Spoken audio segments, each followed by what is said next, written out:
and UN to serve Indian interests. The report is a follow-up of the Disinfo Lab's 2019 report titled Influencing Policymakers with Fake Media Outlets, an Investigation into a Pro-Indian Influence Network. According to the report, there is vast network of fake media outlets, think tanks, and NGOs serving Indian interests. The report had previously uncovered the Indian propaganda body carrying out anti-Pakistan activities and cyber warfare against Pakistan led by Srivastava Group of India and propagated by the Indian news agency ANI since 2005. India not only spread disinformation but abused international institutions in its desire to malign Pakistan.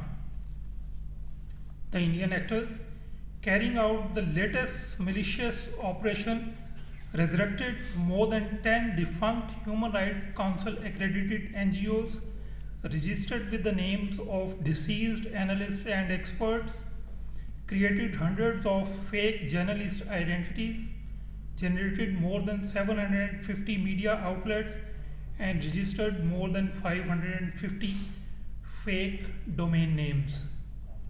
The Indian news agency ANI repackaged and amplified the malicious content produced in Brussels and Geneva. The government of Pakistan views these mischievous activities of launching unsubstantiated propaganda as part of India's preoccupation with maligning Pakistan. Pakistan has already put forth irrefutable evidence extensively documenting India's active planning, promoting, aiding, abetting, financing, and executing terrorist activities inside Pakistan. Publication of the recent report by EU Disinfo Lab only substantiates Pakistan's position in front of the international community. The government of India is urged to eschew the use of false propaganda as an instrument of state policy against Pakistan. Such Indian ploys of spreading misinformation are doomed to fail.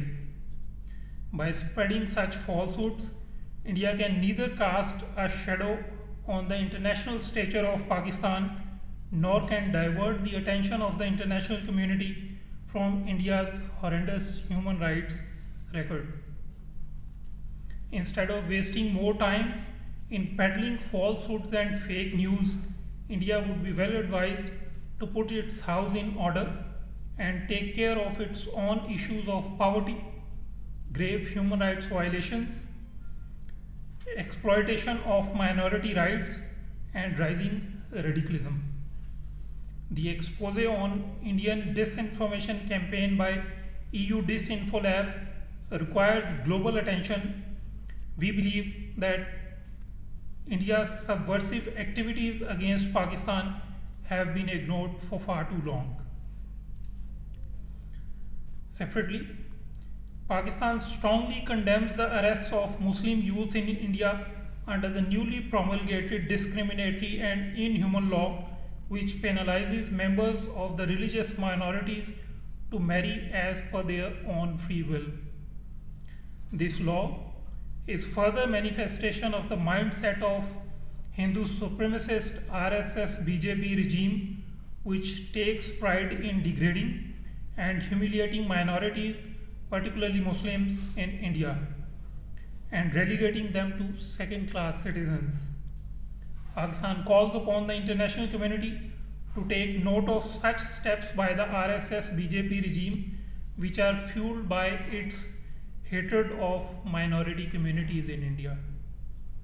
Rather than giving into the fantasy-driven love jihad allegations of its fanatic cadres, the current regime should ensure protection of fundamental human rights of all its citizens, irrespective of their religious affiliations. As you are aware, 8th December marked the 36th SAARC Charter Day. In his message on the occasion, Prime Minister Imran Khan underscored that SAARC symbolizes the hope that the challenges faced by the region can be overcome through regional cooperation. The Prime Minister stressed that the global pandemic is a grim reminder that we need to work together and cooperate on issues of common interest more than ever before.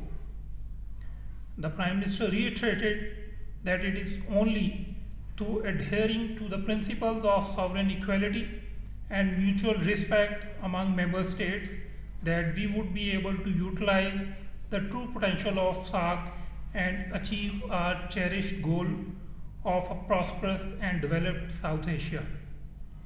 Pakistan, being a founding member of SAARC, attaches great importance to the organization's success and reaffirms its commitment to the objectives and purposes of its charter.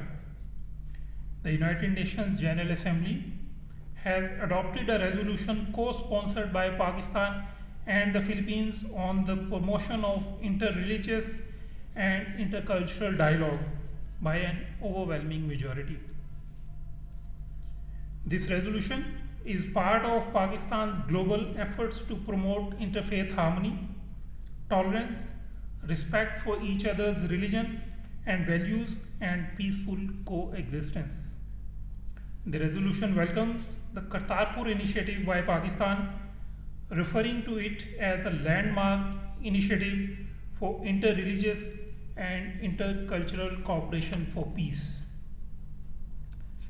Due to the efforts of Pakistan, the resolution for the first time acknowledges the significance and respect for religious symbols. In the wake of the growing religious intolerance and racism, especially Islamophobia around the world, this resolution is important for mainstreaming these contemporary challenges and taking the necessary steps to curb such trends. With regard to the recent developments in the Gulf region, Pakistan welcomes the progress towards resolution of the rift in the Gulf region and appreciates Kuwait's sincere efforts for helping in promoting reconciliation among countries in the dispute. Pakistan hopes that enhanced confidence and understanding among these countries will foster durable peace and prosperity in the region.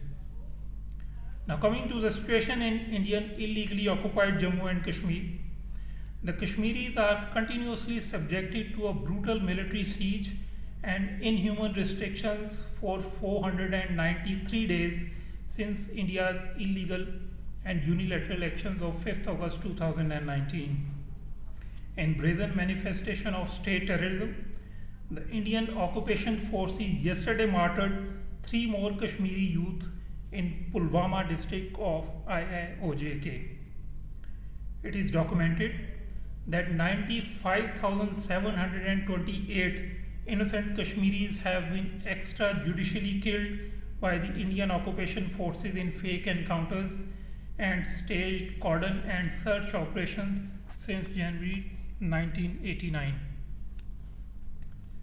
7,155 of these innocent Kashmiris have been killed during illegal custody.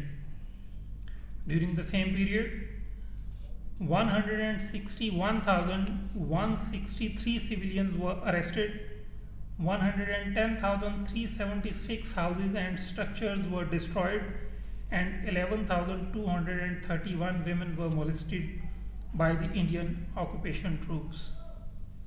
The killing of innocent Kashmiris is part of the Hindutva agenda of the RSS BJP combined, which is attempting to target defenseless Kashmiris with mindless violence and perpetrating collective punishment to break the will of the Kashmiri people.